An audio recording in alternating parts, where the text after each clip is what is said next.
Hey everybody, I'm Charles with 𝗛𝗘𝗟𝗪 Ventures. Today we're going to give you everything that you need to know about trolling for spring Chinook. We're going to talk about rods, we're going to talk about line, reels, herring, a little bit about brining, a couple different techniques. Basically everything that you need to know to be more successful out on the river. Stay tuned, it's coming up next.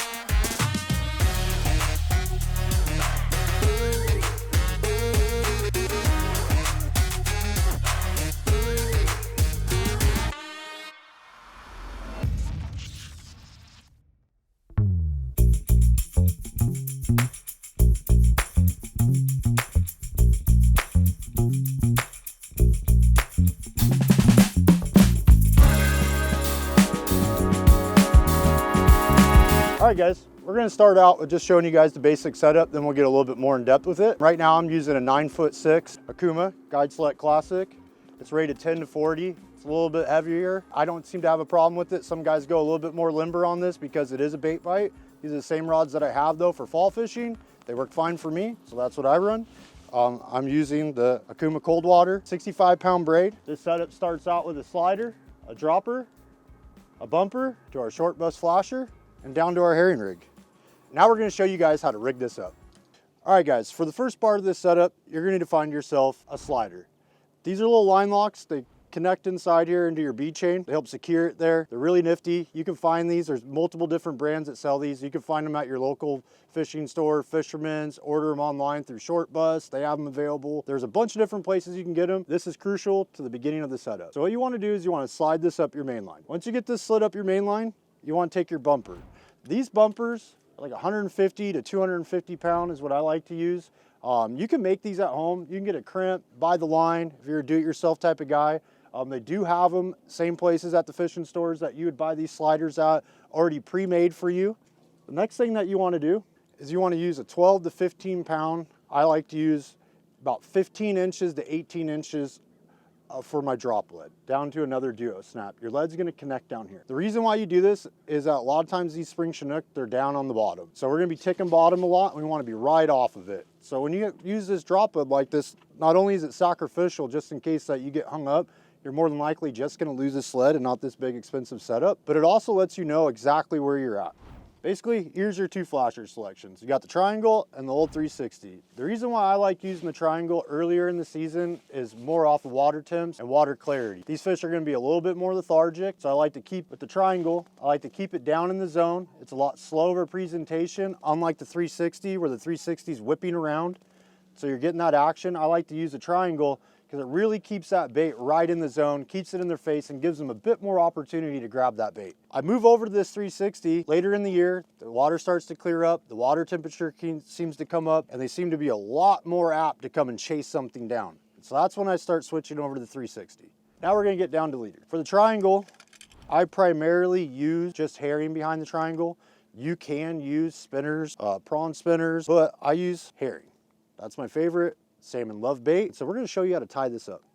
All right, the first part about tying up this leader is the pound test that you're using. In the fall time, you see guys using a lot of thicker leaders where it's 40, 50. For this, for trolling herring, you wanna bring that down a little bit because the thicker that line is, it's gonna prohibit that herring from getting that spin that you're looking for. So when I'm fishing for spring Chinook, I'm usually using 25 pound down to 20 sometimes. Here I'm just gonna peel off some, give myself plenty, that way I don't come up short. Nobody likes coming up short. No. The hooks that I like to use, for my lead hook, I like to use a 4/0. For my trailing hook, I like to use a 3/0. Today we're using these addicted hooks. They work great. They're a nice fine wire. They don't tear up the bait. They get through there real easy. You're gonna see that a little bit later in the video and realize why that's important. So to tie up this herring rig, I'm gonna use what they call a bait loop knot. So you slide it through the eye like this. Get yourself a nice little tab out there, something you can hold on to. You're gonna wrap it around the shank. 1, 2, 3, 4, 5, 8. Once you do that, you're gonna wanna hold it, pinch it right there with your 2 fingers. Bring it all the way back down, get the end of your line, and stick it back through there. Now it gets a little complicated here. You got to pinch this part back inside of there again. Make sure you hold this tight. If you do not hold this part tight in your hands, when you start tying this up, it's going to come unraveled and you're going to have to start all over again.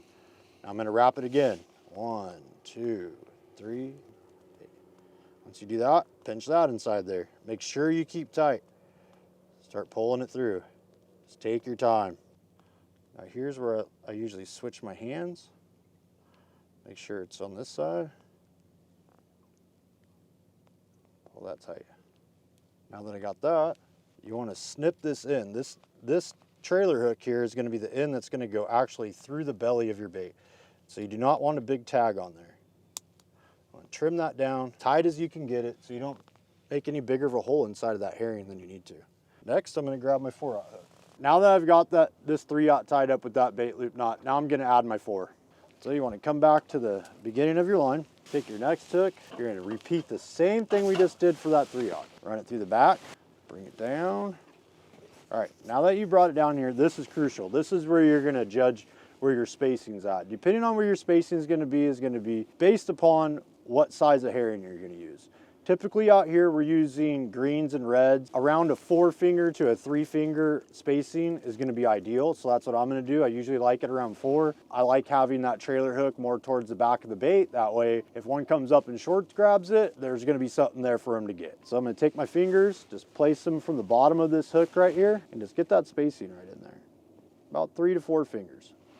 Now that I've done that, I'm gonna pinch that line again. That's gonna hold that spacing there. Then I'm gonna start wrapping it again. About 7 to 8 wraps is pretty good. Pinch it. It's gonna get a little difficult because you got a really long leader that you're tying up, so it's gotta work with it. Leading it back down and trying to get to the very end of that line again. All right, now that I got the end of the line, I'm gonna put it back through the eye the same way we did the first time. Pinch that, in between my 2 fingers there, and start pulling it really gently. Feeding that through there. All right, now we're getting towards the end. I'm gonna re-pinch it here, make sure that's where I want it. It's on the right side of the hook. Pull it tight. There we go. And that is how you tie a herring leader. That's a dialed looking unit there, Charles. And about how long are you running your leaders? Now for these leaders, that can really vary.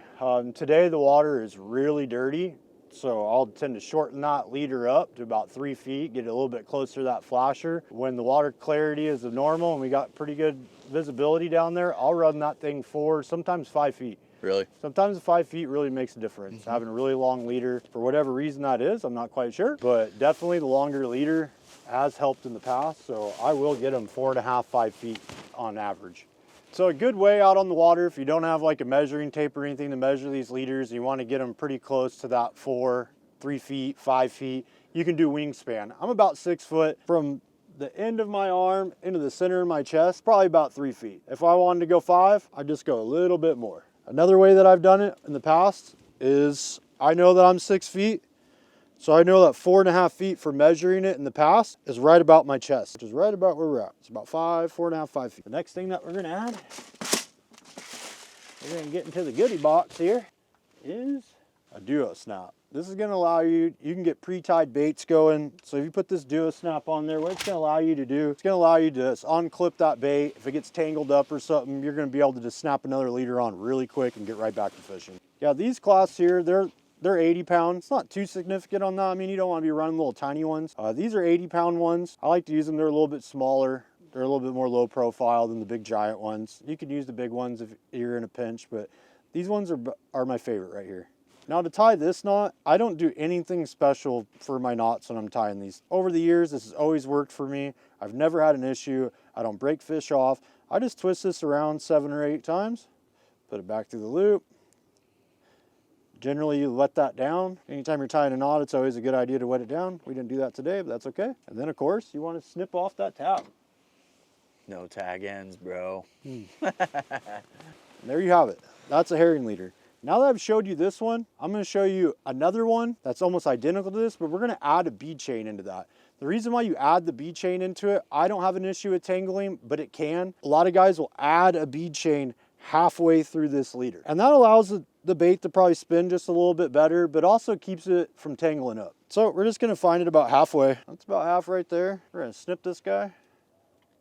For these setups, I like to use the forward bead chain. You don't need a big giant one. You're just looking for like a swivel little axis point to that. So you don't need to run a 6 bead chain. I only really use my 6 bead chains for tying my own bumpers and stuff like that. So we're gonna use a forward bead chain. I get these from Brad. They're my favorite bead chains. You can buy these all over the place. You can get them at Addicted Fishing. You can get them at Fisherman's. Pretty much every single place that you can buy fishing gear, they'll have bead chains there. So that's what I'm using. Little forward bead chain. So to add this, it's really simple. I'm gonna do the same simple knot that I've always done since I was a kid. 1, 2, 7, 8. Put it back through that eye. Pull her tight. Once again, get rid of that tag end. You do not want this. It's gonna really prohibit stuff. Just makes it a lot more susceptible to getting tangles and all that. You want everything to be streamlined. This is a real finesse fishery. You want everything to be perfect. It's a weed catcher. So Don't now, want that weed catcher out there. So now that I've connected it to the hook part, now I got the part where I attach the duo snap to, and I'm just gonna attach it to the other end. Now we've added, oh look at, I made the mistake. Oh. Didn't clip the tag. Can't leave that tag in, bro. Yeah. This cannot be real. And that's how easy it is to take. Like, it's no kidding. If the devil's got a hold of anything, it's fishing line. The bead chain didn't work. Yeah. All right, now that we've tied all that up, now we have that bead chain in the middle. And what that's gonna do, like we talked about before, that's gonna allow that herring to spin right here. These bead chains, they spin, so they got a little bit of rotation to them. And so that's gonna allow this herring that you have back there to spin a little bit more freely. You can dabble around with this, see what you like more. I tend to have more success without the bead chain. Some guys swear by it. So this is just more of a preference thing. You can figure it out, run it on a couple rods, see if you like it. If you're getting a lot of tangles or something, just put that bead chain in there and it'll probably solve it for you. All right guys, now that we showed you guys what the herring gig is all about, now we're gonna show you a couple other lures that you can tie behind these triangles and run behind the 360. Here, I have a prawn spinner. I use the same 3 or 4/0 single hook, a 1-finger spacing to a size 4 treble hook. I have 5 6mm bead to a clasp and a spinner blade. I really like these greens and pinks. This one's short bust spinner blade. You can use whatever you guys like. There's all kinds of different makers of these things. You can find them once again at just about every tackle store that you can visit. For these, I'd like to run about 3 feet behind the triangle. If I'm gonna run these behind the 360, I shorten that down. I'm usually running about 27 inches behind the 360. But you can run these prawn spinners on anything you want. And here a little bit later, we'll show you how to put a little shrimp on there. Here's another variation of the prawn spinner. We call these smiley blades. They're made by Max. The difference between this and a spinner blade is that this smiley blade takes little current to make this thing work. So when I'm doing slow trolls or anywhere where I feel like I'm not getting up and going fast enough, these smiley blades work under the lightest conditions. You know that it's down there working. It's the same concept as the prawn spinner. I will run these behind a triangle as well as a 360. Same leaders apply for it, about 3-foot leader for this behind the triangle, and I shorten that up to about 27 inches behind my 360. Now that we've showed you guys a few of the different types of setups that you can run behind these triangles and 360s, now we're gonna show you how to bait them up.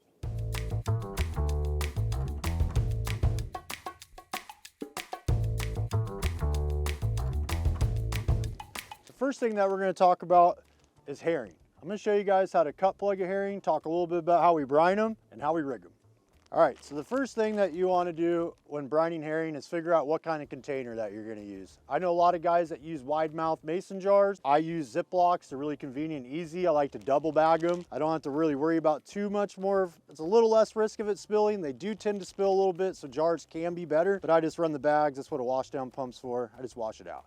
So when we're curing these, the first thing that you want to do is take your herring out of the freezer, put them on the counter, poke a couple holes through the package. If you do not poke those holes inside the package, as that thing dethaws, the pressure inside of it will squeeze out all the guts and blood, and it'll really ruin your herring. You'll never be able to brine it correctly. It will not turn out.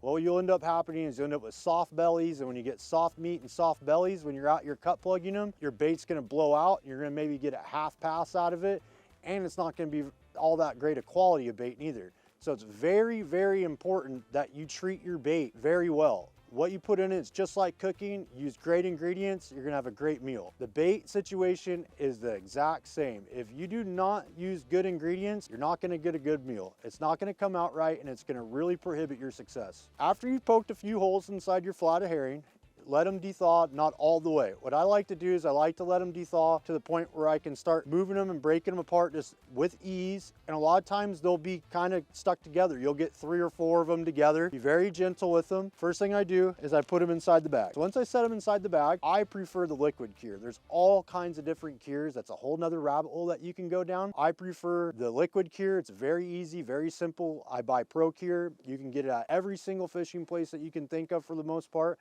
I prefer to use chartreuse. I get a lot of bites off the chartreuse, especially in the more dirty water. But I also really like to use this natural color. It just puts a natural shine on it. It looks blue in the jug, but when you put it inside there, it's not gonna dye the herring blue. There are a lot of guys that do dye their herring blue. This is a very preference-oriented thing. You're gonna wanna mess around with that on your own, see what works for you. So once you get that done, you got your herring inside of there. I just start pouring in that liquid just until, as you can see, to where the bait inside of there and floating, it's all covered in there. And then I add about a half cup of rock salt. After I add that half cup of rock salt, I just wrap it up real gently, put it in the fridge. It's gonna defrost the rest of the way inside there. You wanna give it at least 12 hours. 24 hours to 48 is prime. You're gonna really get a good cure on that. But if you're in a pinch and you're just trying to get out here the next day, a little last minute trip, if you put it in there, you know, 3, 4 o'clock afternoon the day before, I give it about 12 hours in there and it's gonna be fine. Now that you've got your cure, everything's good, your herring's nice and firm, you got your cure, now you can start dabbling around through a little bit more. The last few years I've been really focusing on different scents. Inside of these bags and my green ones, I like the sand shrimp, and I typically, in my natural brine or my blues, I like to put a little bit of anise. Mess around with that. Once again, this is a total just what you like. You're gonna get your own little groove going, your own little scents, you're gonna figure it out, you're gonna find something that's successful for you, and just keep doing that.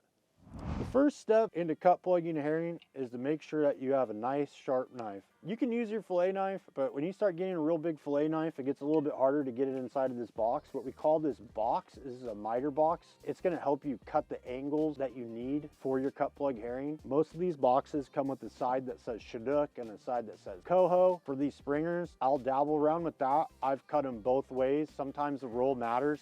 You can give it just a little bit tighter of a roll, a little bit of a looser of a roll, a little more of a wobble, and every day's different. So I like cutting a few each way, put them out there and see what the fish like. You got the little arrow there. All of them have this little writing on there. This might be a little hard to see. All of them have the writing with the arrow, which way the fish is supposed to point.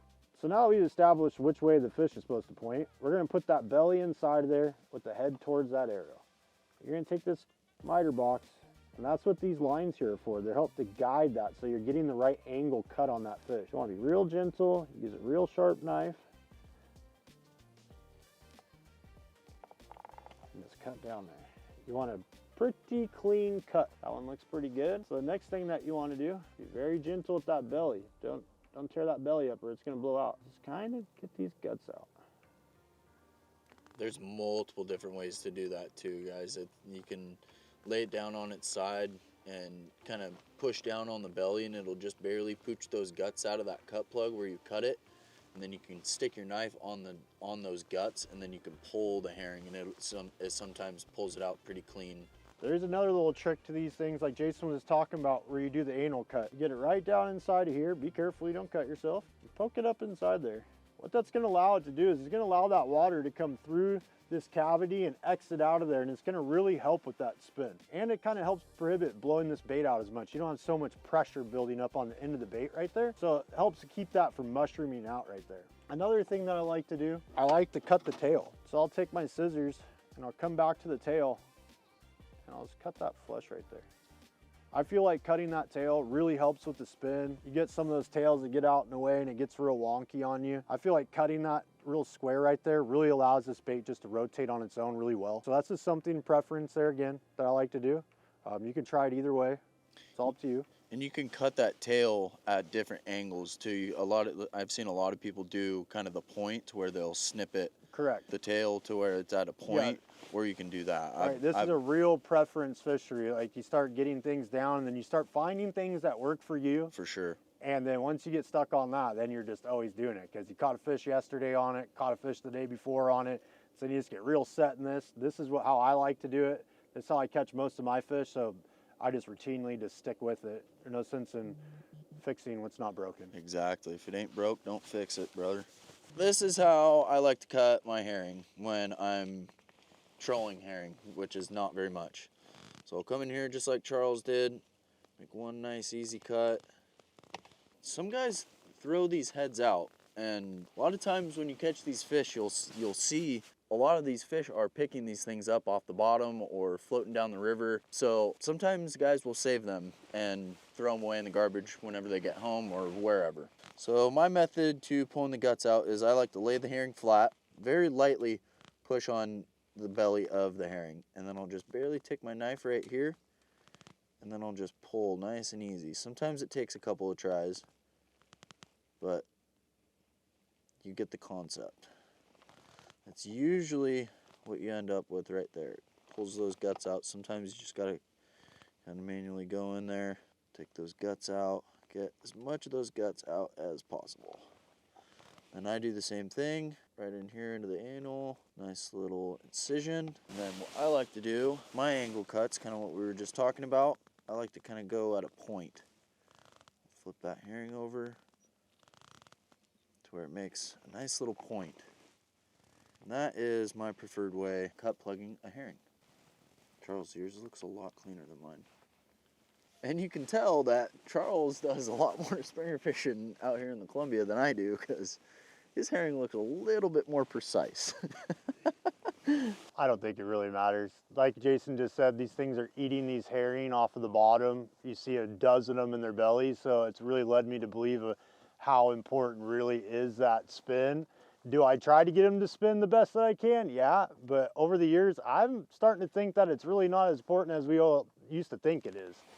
I mean, it's important, I think, to have, you know, that bait twirling around, but tight spin, a wide spin, it's like, if you're getting it in front of a fish's face and they want to eat it, they're going to eat it. I 100% agree.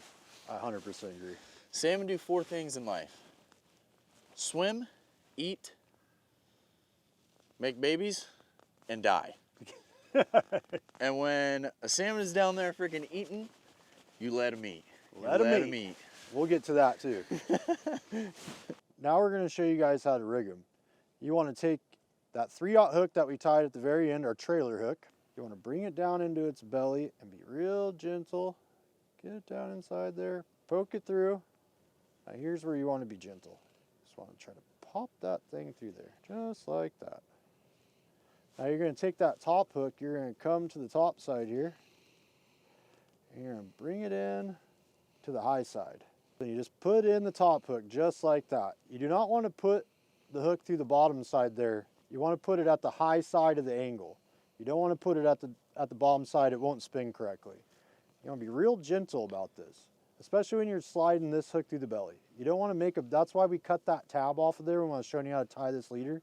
You cut that tag off of there, because if you don't, you're going to blow a big hole out of here and it's just going to mess up your bait. So this is the way that I prefer to hook it up. I like to just leave that trailer hook just dangling down. Like, that is a perfect separation for me when we were talking about the 3 to 4 fingers. You see how that hook's just right at the back of that tail. That way, if that fish comes up there and just barely grabs a hold of this thing, he's going to get that business into this setup. If it's up inside of here, up high, and you don't have enough separation spacing between those 2 hooks, that fish could come up and grab this bait, and it's never going to see that hook. You're going to see it in the tip of the rod, and you're going to get frustrated. Some guys, too, will actually feed this trailer hook back through the tail. I don't like doing that. I like to leave this thing free-floating back here. That's another preference thing. This is a big preference fishery. I can't say that enough. There's not a real set way to do this. There's a bunch of different ways, so you're just gonna have to pick the way that you like the best. That's how you should see it spinning in the water. Sometimes it'll get a little bit more of a wobble to it, but that right you just seen right there, to me, that is a perfect spin for a herring. That's what we're looking for. All right, now that we showed you guys a bit about rigging and what to do with the herring, now we're gonna show you how to bait up these prawn spinners that we showed you. Today I'm using Millennials. Bill's a great guy, makes a great bait. I use them all the time, great success. So on this first hook here, on this single hook, we tied another bait loop knot. The reason why they call it a bait loop knot is because you can make that loop right there. And what that loop's gonna do is it's gonna help secure our bait to our hook. This is a lot more simple baiting than that herring was. You're just gonna take your shrimp, nice juicy shrimp, like so good. You're gonna poke it right through its back. Now you're gonna be real gentle coming out of his head right there. You don't wanna blow that cap out right there. Sometimes you'll blow their head off right there. They just don't fish right after that. I always change them out when they do that. So now you're gonna take that bait loop knot, you're gonna pull this tail back. You're just gonna slide it underneath there just like that. Don't pull it too tight, just get it snug. And after you do that, you're gonna end up with a very deadly salmon lure. Doesn't that look beautiful? That does look nice. That looks sexy. That spinner blade's sick too. You know that's gonna wreck a fish. 100%. I wanna use this right now. This is gonna catch a fish. Yeah. All right, we showed you guys how to tie this up, the basics of the setup. Now we're gonna talk a little bit about leads. Out here springer fishing, unlike the 360s, for these triangles, I like to go a lot lighter leads. I'm usually using 12s, 10s, and 8s. All depend on how many rods that I'm running in the boat. I try to use the least amount of lead as possible. Now when you're using multiple rods, rule of thumb is you wanna put your heavier rods in the bow. So if I'm running 6 rods, I'm gonna run my 12 in the bow, my 10 in the middle, and my 8 out the back. The reason why we do that is to give it a nice separation. You don't want all that gear in one area. You're just gonna get a lot of tangles that way. It's gonna put all the gear in just concentrated and it's gonna wreck your day. You do not wanna do that. So we stagger those leads out, heaviest to lightest from the bow of the boat out the back. Once you've selected the lead that you're gonna need, that lead is gonna go on that slider portion of this setup. We tied that slider, then we had that dropper. All you do, that's what that duo snap is for. Just snap that lead onto that duo snap. There you go. What's really convenient about having this duo snap on there instead of just tying that lead directly to this line is that at the end of the day, we're just gonna be able to unsnap that lead, put our rods away, and be ready for tomorrow. All right, we've gone through just about everything when it comes to setting up the rods, what weights to use, our bumper lengths, what size bumpers we're using, pound test. We went through baiting up herring, a little bit over how to rig a prawn spinner. Now we're gonna show you how to use it. So we're gonna tidy stuff up here. We're gonna make a run up river, get some rods ready, and we're gonna do some fishing and show you guys how to actually use this stuff.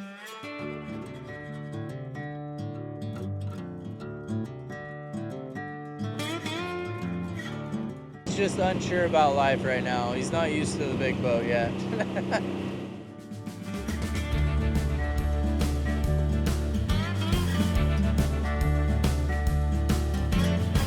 Thing we're going to talk to you guys about is tides and when the most optimal time is to be out here trolling. For trolling, the best time to be out here an hour before low tide. Typically the best bites are going to be on the tide switches. So if you get out here, if you can time it right and the tide lines up with your day of fishing, if you can get out here and be there an hour before that low tide, you're going to be able to capitalize on both sides of that tide switch. You're going to get the low as it transitions to slack, and then you're also gonna get into that bite of that transition into incoming. Typically the fishing is best from that low, an hour before low, until about halfway through the outgoing tide.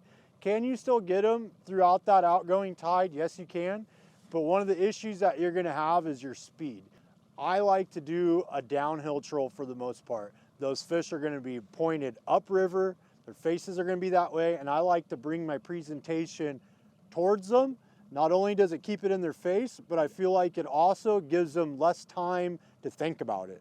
They have to react to it. So when they see it come by, it's just an automatic reaction. They turn and they grab it. As with going with them, I feel like they have a little bit more time to think about what's going on and make that decision. The times that I start trolling upriver is usually during the incoming. If the incoming becomes too strong to where I'm not covering ground and I'm fighting that current, that's when I start turning around and going with it. So you gotta really pay attention to your tides. Some days it'll be to where it doesn't really affect you too much. There's not too strong of an outgoing and not too strong of an incoming, and you can really fish all day really effectively.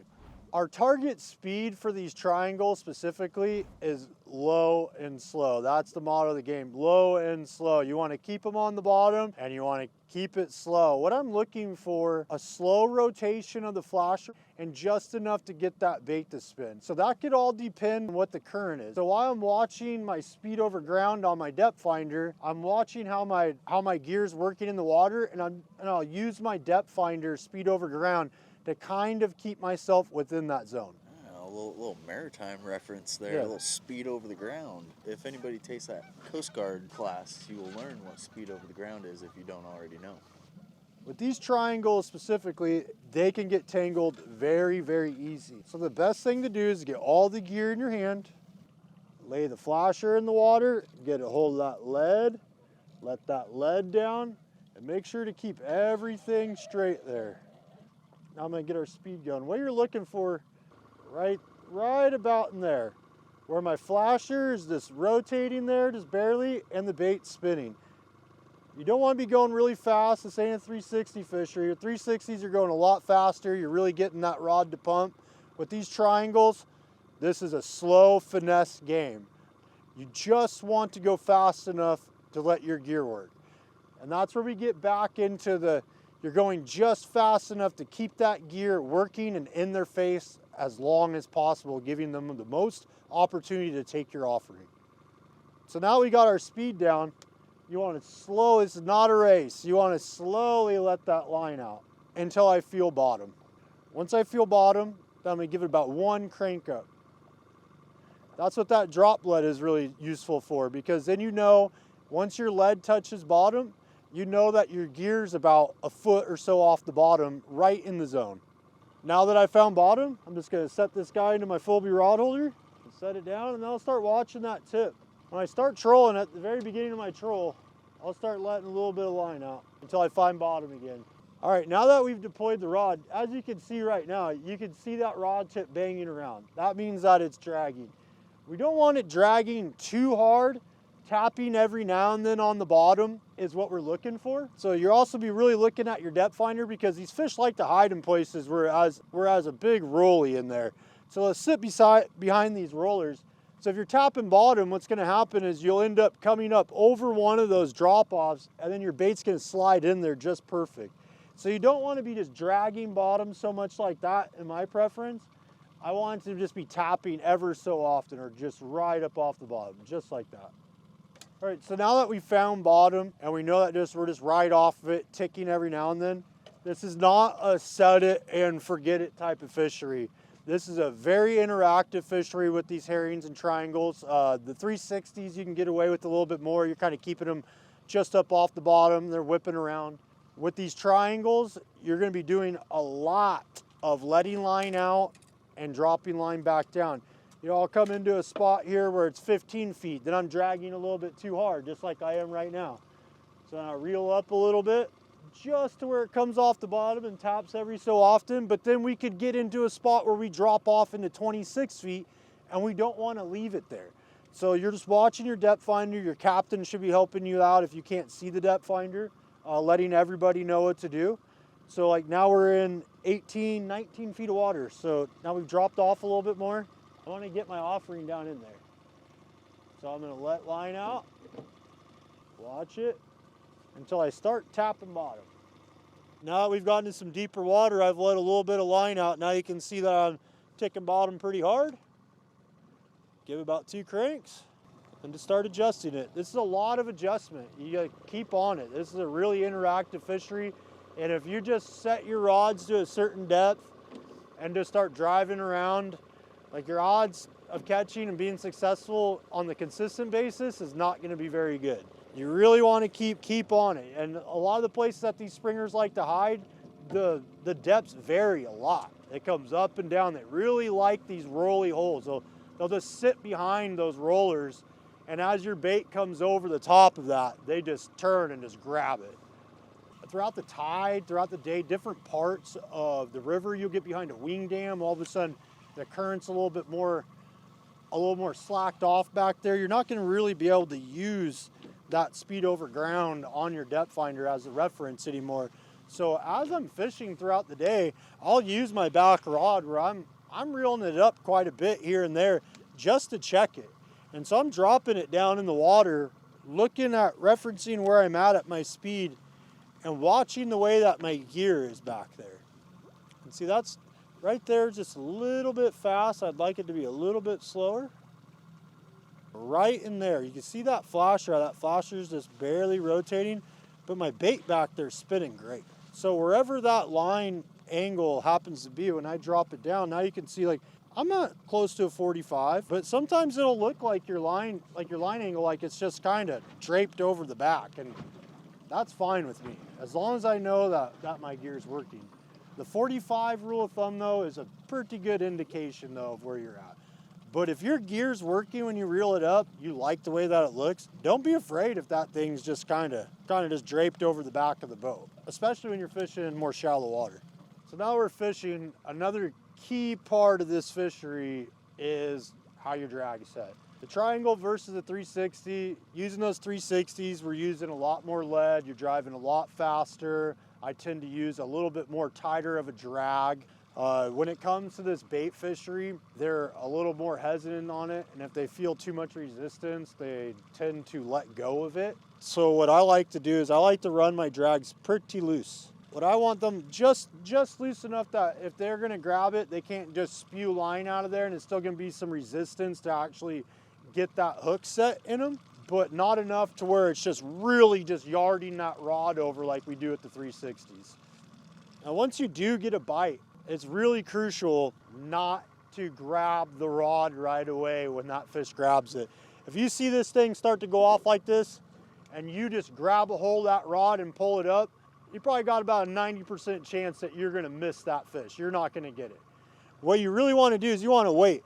I wait until that rod starts going, wait. And when it starts going off and it starts peeling line out of the reel, we usually give it a little bit of a juice of the motor, and then we grab the rod. Really, it's like a real funny saying that we have out here is sit on your hands. Sit on your hands, let them eat. You have to let them eat. If you do not let them eat, you're not gonna get them. A lot of times they barely have that herring in their mouth. They come and grab it, and you see it on the rod though. You see it going, but they've barely got it. And when they turn and go to burn with it, that's when they choke it down, and that's when you wanna get them. If you grab that rod too soon, you are gonna be a very frustrated springer fisherman. It's very key too to not set the hook. Don't set the hook. There is no need for that. A real good trick that we use that a lot of guys have caught on to, that's pretty common now, is to use the trolling motor to really set that hook. So after that fish has grabbed it and they're getting it and they're just smashing on it, and we know they're taking a bit of line, then we usually just juice it with the motor a little bit, and that will really give that hook set inside that fish. There is absolutely no need to grab this thing out of the rod holder and set the hook. Do not do that. You're using 25-pound test. This is a finesse fishery. There's a good chance that you're probably gonna break that leader, or with these barbless hooks, you're probably gonna yard the hooks out of their mouth. There is no need for that. All you need to do after you know that the fish is hooked is just lift up and start playing the fish. Start reeling. That's all you have to do. There's no hook setting in this. Do not do that. It's not gonna be in your benefit. It's only gonna make your life worse, and your success rate is gonna go down substantially. So now I've got a fish on. I'm fighting a fish. I got him on. The key to this is to keep pressure and just keep reeling. Keep pressure, don't pump the rod. There's no need for this, reel down, pumping it, reel down. What's gonna happen is that lead's gonna lift up, it's gonna drop, it's gonna cause some slack in that line. Once again, using these barbless hooks, especially out here in the Columbia, that's gonna lead to a lost fish. All you need to do is keep pressure, and you wanna try to get them in kind of as fast as you can. Not only do we have those barbless hooks and they're easy to pop off, but there's also a pretty bad sea lion problem out here, and you're just dangling a free meal out there. And so you wanna try to get them in as fast as you can, but playing the game to where they're still being able to take line and you're not forcing them in.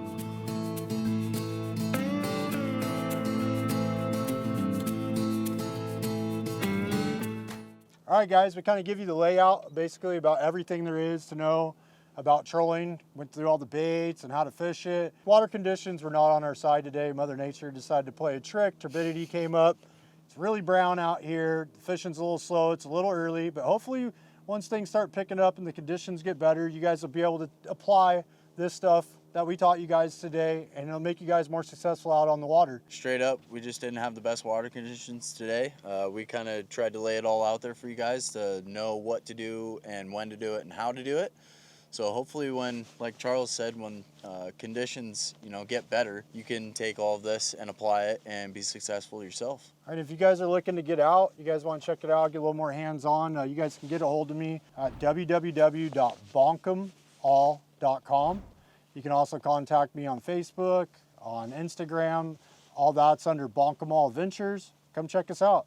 Make sure that you like, subscribe, and share this out. Till next time, guys. Cheers.